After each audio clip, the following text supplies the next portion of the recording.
Sir, this early, sir, your name's being floated sa possible candidate for president or vice president sa 2020. Ayoko sagutin yan dahil wala akong balak eh. Pag may balak ako, sasagutin ko yan. Kaso wala akong balak, kaya hindi ko sagutin yan. That's as of today, Sen. As of today, as of the future. Fine yan. Final answer. Kaya- Categorically. Bakit? Masaya ako dito sa Senado. Marami ako nagagawa. For me, happy ako rito. So, bakit ako pupunta sa isang bagay na magkakaroon pa ako ng sakit sa ulo? Pero sir, mas marami kang magagawa as president. Mas maraming pera, mas maraming power. Naku po. Dito mas marami ako nagagawa. Marami ako nakakausap na tao. Face to face, nakakausap ko sila. Nabibigyan ko solusyon yung kanilang problema. Pag ikaw ay nandun sa taas, damn if you do, damn if you don't.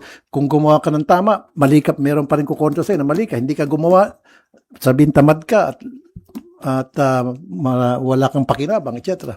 So, wala kang pupuntahan doon eh. Samantalang di sa Senate, low-key lang tayo at ginagawa lang natin trabaho natin at natutuwa naman ako dahil nakikita ko naman yung response ng mga natutulungan natin, nagpapasalamat. So, I'm happy. You have no plans at present and in the future, but are there groups already contacting you, conversing with you, encouraging you to run, sir? Yeah, of course. Pero I told them upfront, no. Anong offer sa inyo, sir, for president? Ang encourage kayo? No. Ko talaga. Yeah, may mga nagsasabi ng pwede ka dito, pwede ka dito. Sabi ko, I'm sorry, salamat sa tiwala, pero no. Flat no agad. Sir, re-election is... I don't think so. I don't think so. Sir, sa ngayon, re-election ang... Yes, yun lang target ko. Ma-re-elect lang ako. Happy na ako. Makapagtrabaho muli. Is VP Sara Tuloy-tuloy. among those who asked you to be VP for her for 2020? No.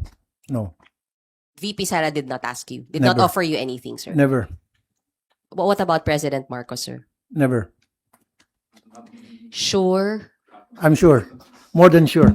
Yung mga nagsabi sa akin, yung nasa private sector yon. Yung kumbaga nagrekomenda lang, pero wala nagsabi na, uy, tumakbo ka, akong bahala sa iyo, tulungan kita, wala. Yun yung mga nakipag-usap sa akin, parang nagrecommend lang, parang suggest. What if? Yon. Tapos sinasabi ko, pasensya na, ayoko. Political party, sir, wala. Basta't mga private individuals. Yun lang yun. Mga nakausap ko.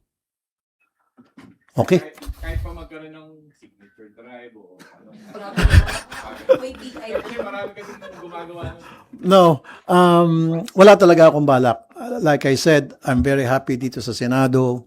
Bakit pa ako pupunta sa isang sitwasyon na hindi ko sure kung anong mangyayari doon. Baka mamaya hindi ko ma-meet yung expectations nila.